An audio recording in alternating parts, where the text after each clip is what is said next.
पर्यटन, वाहतूक व संदेशवहन या धड्याच्या पुढच्या विभागामध्ये आता आपण प्रवेश करतोय. चला तर आता अर्थात आपलं भौगोलिक स्पष्टीकरण जे आपण मागच्या विभागातून पुढे येऊन आता बघत आहोत. तर भारतात ब्राझीलच्या तुलनेमध्ये लोहमार्ग आणि रस्ते वाहतुकीचं जाळं हे दाट आहे. रस्ते मार्गानं दरवर्षी सुमारे 85% प्रवासी वाहतूक आणि 70% माल वाहतूक ही होत असते. आणि लोहमार्गाच्या विकासामुळे प्रवासी आणि माल वाहतूक ही सुलभ झालेली आहे. मग भारतीय अर्थव्यवस्थेच्या वाढीसाठी या लोहमार्गांचं योगदान हे महत्वाचं आहे. भारतामध्ये लोहमार्ग नेहमीच प्रवासी वाहतुकीचं एक प्रमुख साधन राहिलेलं आहे. भारताच्या मध्य भागामध्ये, ईशान्येकडील राज्यामध्ये आणि राजस्थानमध्ये लोहमार्गांचे जाळं हे विरळ आढळते. आणि उत्तर भारतीय मैदानी प्रदेशामध्ये लोहमार्गाचं जाळं हे दाट आहे. आणि ज्या देशाचा विस्तार अधिक असतो त्या देशामध्ये दूरचं अंतर पार करण्यासाठी लोहमार्गाचे महत्व हे जास्त असतं. आणि जलमार्ग हे वाहतुकीचे स्वस्त साधन आहे. देशाच्या एकूण जर बघितलं वाहतूक मार्गामध्ये तर अंतर्गत जलमार्गाचा वाटा फक्त 1% आहे.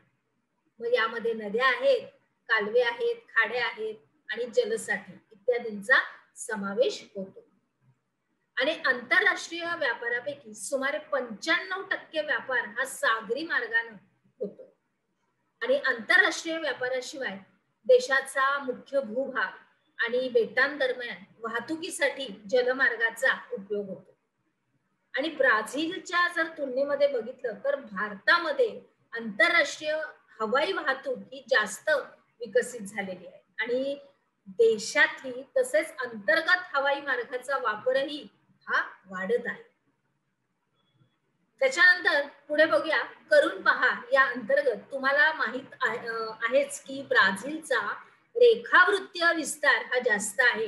आणि आकृती 9.12 मध्ये ब्राझीलच्या अतिपूर्वेकडील आणि अतिपश्चिमेकडील स्थान ही दिलेली आहे. आणि या दोन बिंदूमध्ये वेळेतील फरकांची गणना ही मिनिटांमध्ये करायची आहे.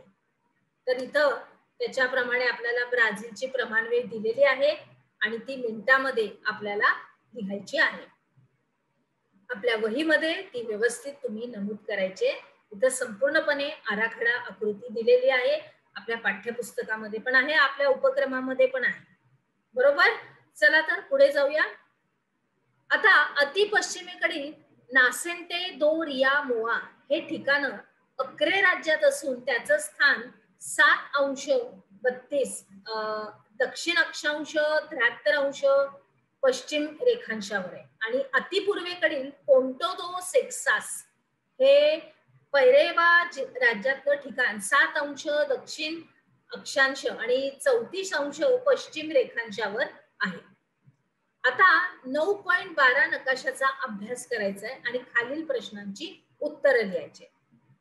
तर नकाशामध्ये किती विभाग हे केलेले दिसत आहे. म्हणजे 9.12 ही जी आकृती आपल्या पाठ्यपुस्तकातली ही निरीक्षण करून त्याच्या प्रश्नांची उत्तरं आपल्याला अर्थात तुम्हाला तुमच्या वहीमध्ये नमूद करायची. हे विभाग कशाचे आहे? जागतिक प्रमाण वेळेच्या मागे याचा अर्थ काय? ब्राझील मधील कोणत्या भागातली वेळ ही इतर विभागांपेक्षा पुढे आहे आणि ही वेळ इतर विभागापेक्षा किती मिनिटांनी पुढे आहे? आणि लाल रंगाची ठळक रेषा काय दर्शवते? बघा ह्याचा नकाशा आपल्याला इथे दिसतोय 9.12चा. तर ह्याचेच हे प्रश्न इथे दिले गेलेले बरोबर आहे. आपल्या पाठ्यपुस्तकामध्ये सुद्धा आहे. त्याच्यावरची थोडीशी माहिती वरती दिली गेलेली बरोबर. पुढे जाऊया. आपण काय शिकलो या अंतर्गत? योग्य जोड्या जुळवा हे तुम्हाला प्रश्न दिलेला आहे अ गट ब गट आणि तुम्ही तो व्यवस्थित आपल्या वहीमध्ये लिहायचा आहे. चला तर मग आता आपण आपल्या पुढच्या विभागामध्ये प्रवेश करूया.